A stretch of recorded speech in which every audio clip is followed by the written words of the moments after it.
है जैसे कि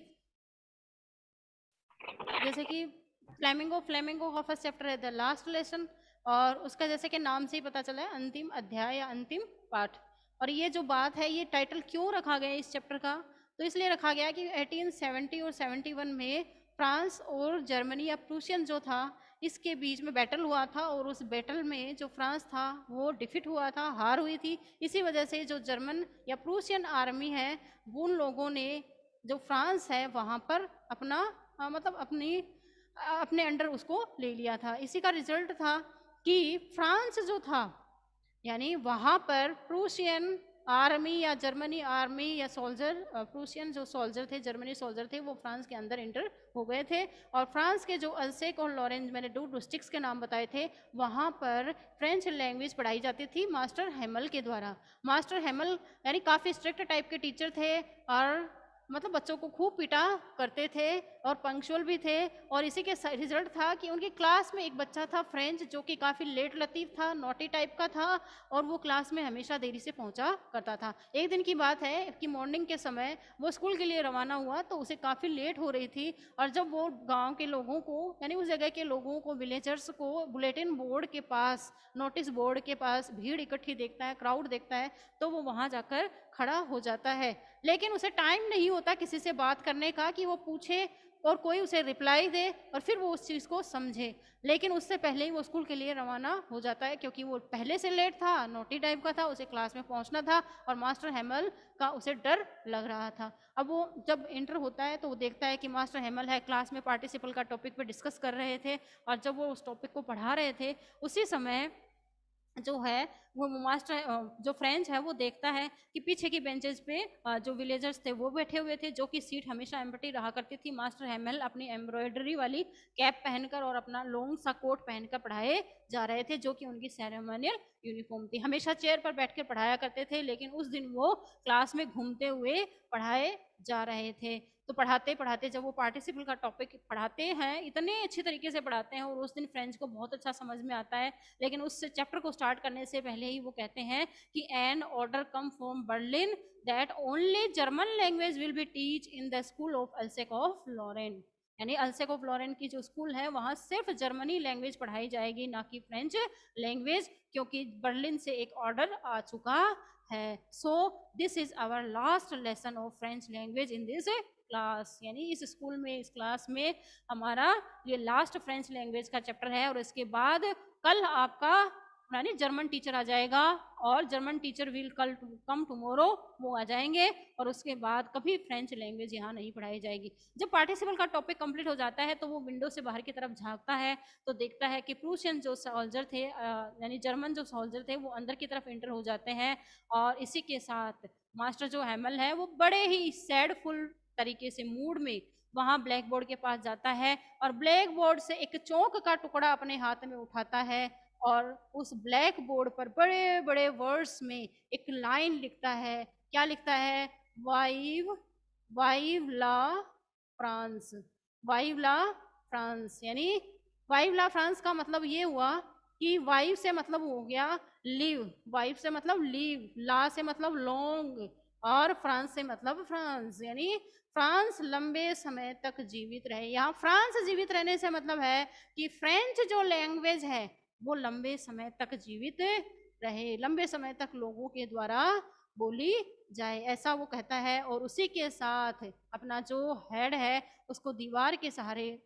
दीवार का सहारा देकर खड़े हो जाता है, और बड़े ही सैडफुल वे में उन बच्चों की तरफ इशारा करता है, your class is dismiss, you may go home now, कि तुम्हारी क्लास डिसमिस हो गई है फ्रेंच लैंग्वेज की, और आज के बाद तुम्हें जर्मन लैंग्वेज पढ़ाई जाएगी। और इसी के साथ जो सारे क्लास के बच्चे हैं वो चले जाते हैं, और स्कूल की छुट्टी हो जाती है। ओके, इसी के अलावा, इसके अलावा कि जो जब वो ऐसा कर रहे थे, जब मास्टर हेमल ये सारी चीजें बता रहे थे स्टूडेंट्स को, तो उसी दौरान जो क्लासरूम का जो सीलिंग है यानी ऊपर की जो छत है वहां पर जो पिजन्स होते हैं, पेयर ऑफ पिजन्स जो होते हैं, वो अपना साउंड में कूइंग कर रहे थे, यानी अपने साउंड में बोल रहे थे, शोर कर रहे थे, यानी बातें कर रहे थे, कूइंग साउंड कर रहे थे, यानी गुटर गु कर रहे थे। तो फ्रेंच सोचता है क्या ये जो जर्मन जो सोल्जर्स हैं, आर्मी है, क्या इन पिजन्स को भी अपनी लैंग्वेज में यानी जर्मन लैंग्वेज में बोलने के लिए कंपेल्ड करेंगी, बाध्य करेंगी, ऐसा कुछ मतलब उसके माइंड में आते हैं। ओके, तो मतलब वो कहता है, फ्रेंच के कहने का मतलब ये है कि किसी भी लैंग्वेज को किसी पर्सन के ऊपर जबरदस्ती थोपा नहीं जा सकता। जो जिसकी इच्छा हो वैसी लैंग्वेज बोल सकता है। जैसा कि जर्मनी के जो सोल्जर थे, जर्मनी जो कंट्री थी वो क्या कर रही थी, प्रूशियन जो कंट्री थी वो फ्रांस वाले जो विलेजर्स थे, जो लोग थे, वो फ्रेंच लैंग्वेज पढ़ते थे, उनके ऊपर अपनी लैंग्वेज को जबरदस्ती थोप रहे थे। ठीक है, तो ये था हिंदी ट्रांसलेशन इस चैप्टर का, द लास्ट लेसन का। अब इसके अलावा जब हम इसको डिटेल में देखेंगे, क्योंकि आपको वही है इस बार जो पैटर्न चेंज हुआ है उसके अकॉर्डिंग आपके objective type, MCQ type question आने हैं, मल्टीपल चॉइस टाइप, तो उसके लिए आपको चैप्टर का डिटेल पता होना चाहिए। तो चलिए let us start the chapter. I started for school very late that morning and was in great dread of a scolding. French कहता है कि मैं उस दिन सुबह सुबह स्कूल के लिए तैयार हो रहा था और मैं काफ़ी लेट हो चुका था, और स्कोल्डिंग यानी डांटना फटकारना, और मुझे डांटने का या फटकारने का डर लग रहा था कि आज तो मुझे मास्टर हैमल से डांट फटकार पड़ने वाली है, क्योंकि मैं उनकी क्लास में बहुत लेट हूँ। स्पेशली बिकॉज, विशेष रूप से क्योंकि master हैमल had said that he would question us on participle, क्योंकि मास्टर हैमल ने हमसे ये बात कही थी कि वो हमसे पार्टिसिपल पे क्वेश्चन पूछने वाले थे। And I did not know the first word about them, और मैं उसके बारे में फर्स्ट वर्ड भी नहीं जानता था पार्टिसिपल का, मुझे कुछ नहीं पता था। फ्रेंच ऐसा कहता है, for a moment I thought of running away and spending the day out of doors. अब फ्रेंच कहता है एक मोमेंट के लिए मेरे मन में ऐसा हुआ कि क्यों ना मैं इस स्कूल से भाग जाऊं और पूरा दिन मैं स्कूल से बाहर व्यतीत करूं, गुजारूं, सारा दिन मैं बाहर गुजारूं, मौज मस्ती करूं। It was so warm so bright. देखो बाहर का मौसम कितना प्लीजेंट है, कितना सुहावना है, कितना अच्छा है। The birds were chirping at the edge of the woods, यानी जंगलों में जो पक्षी हैं, बर्ड्स हैं, वो चर्पिंग कर रहे थे, चहचहाट कर रहे थे। And in the open field back of the saw mill the Prussian soldiers were drilling, और जो खुला मैदान है, खेत है, उनमें सा मिल एक फैक्ट्री यानी जो मील है, फैक्ट्री है, उसके पीछे की तरफ जो प्रूशियन सोल्जर्स थे वो ड्रिलिंग यानी अभ्यास कर रहे थे, प्रैक्टिस कर रहे थे। It was all much more tempting than the rule for participle. French कहता है पार्टिसिपल जो ग्रामर का टॉपिक है उसके जो रूल्स हैं वो उनसे ज़्यादा, उनके कंपैरिजन में ये जो सारी चीज़ें हैं वो मुझे टेम्पटेड यानी अपनी तरफ अट्रैक्ट कर रही थी, लालायित कर रही थी। But I had the strength to resist and hurried off to school, लेकिन मुझ में इतनी ताकत नहीं थी, इतना स्ट्रेंथ नहीं था, इतना पावर स्टेमिना नहीं था कि मैं रेसिस्ट यानी विरोध कर सकूं, मैं प्रोटेस्ट कर सकूं और स्कूल से भाग जाऊं, ऐसा मुझ में इतना करेज मुझ में नहीं था। When I passed the town hall, there was a crowd in front of the bulletin board. Friends कहता है जब मैं जल्दी जल्दी स्कूल के लिए निकल रहा था तो टाउन हॉल की तरफ से तो मैंने देखा कि बुलेटिन बोर्ड के सामने एक लोगों की बहुत ज़्यादा क्राउड या भीड़ इकट्ठी हो रखी है। फॉर द लास्ट 2 years all our bad news had come from there.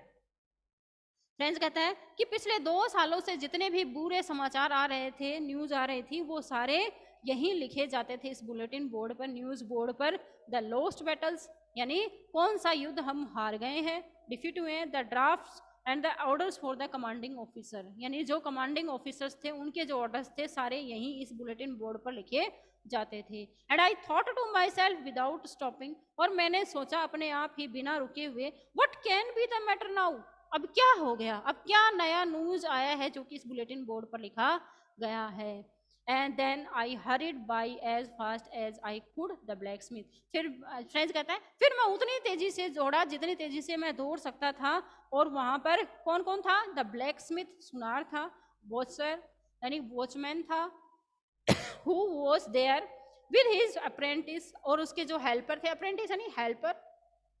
उनके साथ, and reading the bulletin cold after me, वो बुलेटिन बोर्ड को पढ़ रहे थे, न्यूज बोर्ड को, और उन्होंने मुझे आवाज दी पीछे से, डोंट गो सो फास्ट बब, बब यानी बॉय, अरे लड़के इतना तेज मत दौड़ो, you will get to your school in plenty of time, तुम्हारे स्कूल जाने में तो अभी बहुत ज्यादा समय है, यानी बहुत टाइम है, आराम से चले जाना, इतनी तेजी से मत दौड़ो। I thought he was making fun of me, French कहता है मैंने सोचा कि शायद वो मेरा मजाक बना रहे थे, and reached master Hamel's little garden all out of breath, और बिना सांस लिए यानी तेजी से दौड़ते हुए मुझे मास्टर हेमल के क्लासरूम में पहुंचना था। Usually when school begin there was a great bustle, अब फ्रेंड्स कहता है कि जनरली जब कोई स्कूल चलती है तो वहाँ बहुत ज़्यादा चहल पहल होती है, which could be heard out in the street, और उस चहल पहल को, बस्टल को स्ट्रीट गली में भी सुना जा सकता है। The opening and the closing of desk, desk को ओपन व क्लोज करने की आवाज़, लेसन्स रिपीटेड इन यूनिशन, यूनिशन यानी एक आवाज़ में एक साथ, यूनिटी में लेसन को रिपीटेड करने, दोहराने की आवाज़, with our hands our ears to understand better, यानी हमारे हाथों को कानों पर रखते हुए, यानी उठक बैठक निकालना, ये सारी आवाज़,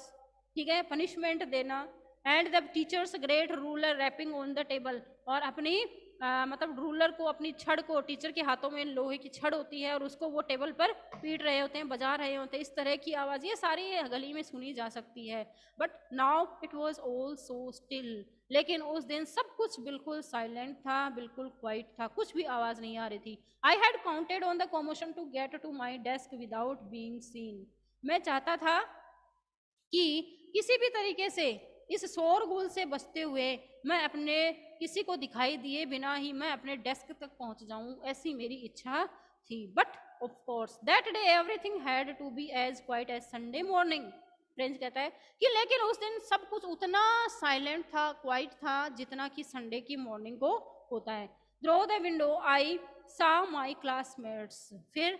क्लासरूम के विंडो जो थी वो खुली थी, और वहाँ से जो फ्रेंड्स कहता है कि मैंने अपने क्लासमेट्स को देखा, ऑलरेडी इन देयर प्लेसेस, जो कि पहले से अपनी सीट्स पे, बेंचेस पे बैठ चुके थे, and master Hamel walking up and down with his terrible iron ruler under his arm, master Hamel अपनी उस लोहे वाली छड़ को अपनी आर्म्स के बीच दबाए हुए अप एंड डाउन करते हुए इधर उधर घूमे जा रहे थे।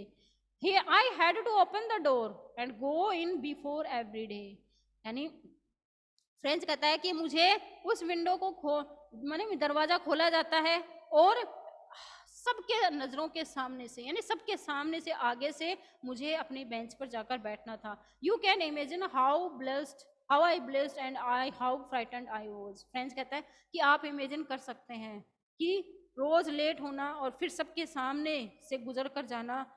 जाने में कितनी शर्मिंदगी महसूस होती है और कितना हम डर जाते हैं, ये आप सभी इमेजिन कर सकते हैं। बट नथिंग हैपेंड, लेकिन कुछ घटित नहीं हुआ। Master Hamel saw me, master Hamel ने मुझे देखा एंड सैड वेरी काइंडली, और पोलाइटनेस के साथ मुझसे कहा, go to your place quickly little friend, छोटे फ्रेंड जल्दी से अपनी सीट पर जाओ। We were beginning without you, हम तो तुम्हारे बिना ही अपना पार्टिसिपल का टॉपिक स्टार्ट करने जा रहे थे। I jumped over the bench and sat down at my desk. Not till then. French कहता है कि मैं अपनी बेंच पर झपक से कूदा, जंप किया मैंने अपनी बेंच पर और बैठ गया अपनी डेस्क पर। नॉट टिल देन, तब तक मैं मतलब मानी उसने अपनी नजरें, अपनी आंखें जो थी वो ऊपर नहीं की, यानी वो इतना ज्यादा डर चुका था कि उसकी हिम्मत नहीं थी कि वो अपनी आईज को ऊपर करके क्लासरूम में सबकी तरफ देख ले, अपने क्लासमेट्स की तरफ देखिए या पूरी क्लास की तरफ देखिए या टीचर की तरफ देखिए, यानी वो अपने आप में ही बिजी हो रहा था। Did I see that our teacher had on his beautiful green coat, फिर धीरे धीरे यानी 1-2 मिनट के बाद फ्रेंड्स यानी जब उसने अपने फ्राइट पर, डर पर थोड़ा बहुत काबू पाया, तब वो अपनी सीट यानी अपने आंखें ऊपर करके हुए देखता है कि उनका जो टीचर मास्टर हेमल जो थे वो ब्यूटीफुल ग्रीन कोट पहन रखे थे, एंड हिज फ्रिल्ड शर्ट, और अपनी झालर वाली, फ्रिल्ड यानी झालरी लगी हुई या एम्ब्रॉयडर्ड फ्रिल्ड जो शर्ट था वो उन्होंने पहन रखा था, एंड यानी फैशनेबल एक तरीके से, फैशनेबल वाला shirt and the little black silk cat, और छोटी सी ब्लैक कलर की सिल्क वाली हैट या कैप उन्होंने पहन रखी थी। ऑल एम्ब्रॉयडर्ड, जो कि सारी यानी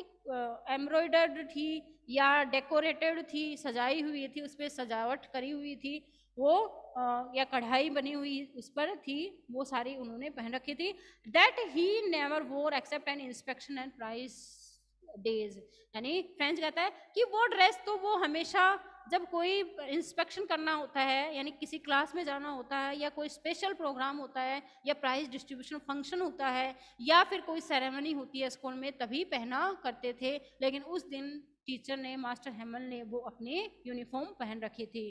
जो कि उसके लिए सरप्राइज्ड था, आश्चर्यचकित वो हो रहा था फ्रेंड्स। बी साइड्स, इसके अलावा the whole school seemed so strange and solemn, पूरी जो स्कूल थी वो काफ़ी अजीब सी और बिल्कुल सोलेमन सीरियस दिखाई दे रही थी। But the thing that surprised me most was to see on the bank benches, लेकिन एक चीज़ जिसने मुझे सबसे ज़्यादा सरप्राइज किया वो ये थी कि क्लासरूम की पीछे की benches that were always empty, जो कि हमेशा खाली रहा करती थी। The village people sitting quietly like ourselves, जो विलेज के जो पीपल थे वो भी बिल्कुल चुपचाप बैठे हुए थे, जैसे कि हम लोग बैठे हुए थे। Old Hauser with his three cornered hat, बूढ़ा सा जो हॉशर यानी एक बिल्डर, हॉशर यानी बिल्डर जो बिल्डिंग बनाने का काम किया करता है, एक हॉशर, ओल्ड हॉशर बैठा हुआ था और उसने अपने थ्री कॉर्नर वाली हैट पहन रखी थी। The former mayor, the former post master, उस विलेज का जो पहले का मेयर था वो, और जो पोस्टमैन था, मास्टर था, वो बैठा हुआ था। And the several other besides, और इसके अलावा कई दूसरे लोग भी बैठे हुए थे। एवरीबडी लुक्ड सैड, हर कोई दुखी दिखाई दे रहा था। And Hauser had bought and old primer thumbed at the edges and he held it open on his knees with his great spectacles lying across the pages. अब देखिए होशर के बारे में सुनिए। होशर काफी क्या था, ओल्ड था, बिल्डर जो था काफी ओल्ड था, बूढ़ा था, लेकिन उसने एक इतनी मोटी सी किताब अपनी बेंच पर रख रखी थी और उसके कॉर्नर पर रख रखी थी, और उसके ये जो पेजेस थे इनको वो इस तरीके से थंब से, अंगूठों से इस तरीके से, और अपना जो स्पेक्टिकल चश्मे उसने लगा रखे थे और उन्हें बड़े गौर से इस तरीके से पढ़े जा रहा था, जैसे कि पता नहीं जितना, और अपने घुटनों पर, अपने कनीज पर, घुटनों पर उसको रख रखा था, सहारा देते हुए उस बेंच पर उसने रख रखा था और उन्हें गौर से पढ़े जा रहा था, जैसे कि इस बुक में जितना लिखा हुआ है वो सारा का सारा वो पढ़ लेगा, ऐसा लग रहा था। While I was wondering about it all, Mr. Hemmel mounted his chair. अब फ्रेंच कहता है कि इसके अलावा मुझे एक चीज जो कि सबसे ज्यादा सरप्राइज करी, मैंने देखा कि मास्टर हेमल जो हमेशा अपनी चेयर पर बैठा करते थे, कभी हमें घूमते हुए नहीं पढ़ाया करते थे, वो अपनी चेयर से उठते उतरते हैं, वो खड़े होते हैं, और in the same grave and gentle tone, same grave, grave यानी सीरियस होकर, और उसी टोन में, सीरियस वाली टोन में ही वो which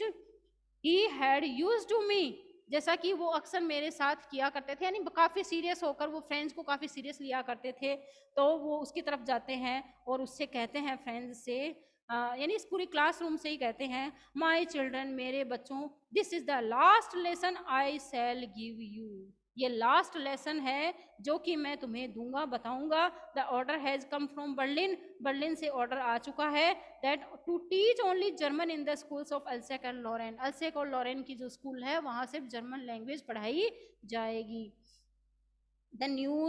new master comes tomorrow, आपका जो नया मास्टर होगा जर्मन लैंग्वेज का वो कल आ जाएगा। This is your last French lesson, ये आपका लास्ट फ्रेंच लेसन है। I want you to be very attentive, तो मैं चाहता हूँ कि तुम बड़े ध्यान से इस लास्ट लेसन को पढ़ो। What a thunderclap these words were to me, French कहता है कि जब ऐसा उन्होंने कहा मास्टर फ्रेंच ने, तो ये जो शब्द थे वो बिजली की तरह मुझ पर गिरे। ओह द रेचेज, अरे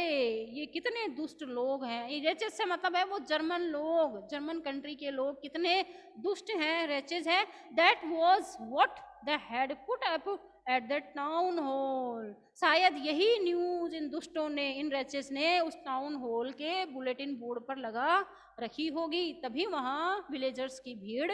थी। माई लास्ट फ्रेंच लेसन, मेरा फ्रेंच अपने आप ही सोचता है, इमेजिन करता है, अरे मेरा लास्ट फ्रेंच लेसन, मेरा अंतिम फ्रेंच लैंग्वेज का part lesson, why I hardly knew how to write. French कहता है, सोचता है मन ही मन, अरे क्यों, ऐसा क्यों हो रहा है कि फ्रेंच लैंग्वेज का आज ये लास्ट लेसन है इस क्लास में। I hardly knew how to write, hardly यानी मुश्किल से ही, मैं तो मुश्किल से ही समझ पाया था, जान पाया था कि फ्रेंच लैंग्वेज में कैसे लिखा जाता है। I shall never learn any more, अब मैं इससे ज़्यादा नहीं सीख सकता हूँ। I must stop there then, अब मुझे रुक जाना चाहिए। Oh how sorry I was for not learning my lessons, मैं कितना दुखी हूँ कि मैंने अपने लेसन्स को कभी सीरियस होकर नहीं पढ़ा। फॉर सीकिंग बर्ड्स, मैंने हमेशा समय गवाया, टाइम को वेस्ट किया सिर्फ बर्ड्स एग्स, बर्ड्स के जो एग्स होते हैं, अंडे होते हैं, उन्हें ढूंढने में। And going sliding on the सार, सार यानी स्लाइडर, स्लाइडर पर इसकी स्लाइडिंग करने में यानी मौज मस्ती करने में, घूम एंजॉय करने में मैंने अपने टाइम को वेस्ट किया है। माई बुक्स, मेरी किताबें, that had seemed such A nuisance a while एगो, जो कि सो हैवी टू कैरी, मेरी किताबें, मेरी बुक्स, जो कि कितनी यानी मैं कितना यानी मैं कितनी, जो कि मेरे लिए स्कूल में लाना कितना हैवी है, और ये सब कुछ न्यू सेंस मेरे वजह से ही हुआ है, मैं ही इसका जिम्मेदार हूँ, इन सब का, इन सब गलतियों का, इन सब डिस्टरबेंस का। माई ग्रामर, मेरी ग्रामर की book, and my history of the saints, और मेरी हिस्ट्री की किताबें जो कि फ्रेंच लैंग्वेज में है, were old friends now that couldn't give up, मैं इनको नहीं, अब ये मेरी सारी ओल्ड फ्रेंड्स होंगी ये किताबें और मैं इन्हें नहीं छोड़ सकता हूँ। एंड मास्टर हेमल टू, और मैं मास्टर हेमल को भी नहीं छोड़ सकता। द आइडिया, ये विचार, that he was going away, वो यहाँ से जा रहे थे, that I should never see him again, मैं उन्हें दोबारा नहीं देख पाऊंगा, made me forget all about his ruler and how cranky he was. तो ये सारी चीज़ें मुझे, उनकी जो आयरन स्टिक है, आयरन रूलर है, इन सब चीज़ों को मैं भूल जाऊंगा, लेकिन मैं उनका जो बैड बिहेवियर है उनको कभी नहीं भूल पाऊंगा। यानी आयरन स्टिक से उन्होंने वो मुझे पीटा करते थे, ये सारी चीज़ें मेरे लिए फॉरगेटेबल है, भूलने लायक है, लेकिन मैं इनको नहीं भूल पाऊंगा, इन बुक्स व मास्टर हेमल को मैं कभी नहीं भूल पाऊंगा। तो स्टूडेंट्स, आज की इस क्लास में हमने यहाँ तक डिस्कस किया है, बाकी का जो चैप्टर है, remaining part of this chapter, वो हम अगली क्लास में डिस्कस करेंगे। Thank you very much.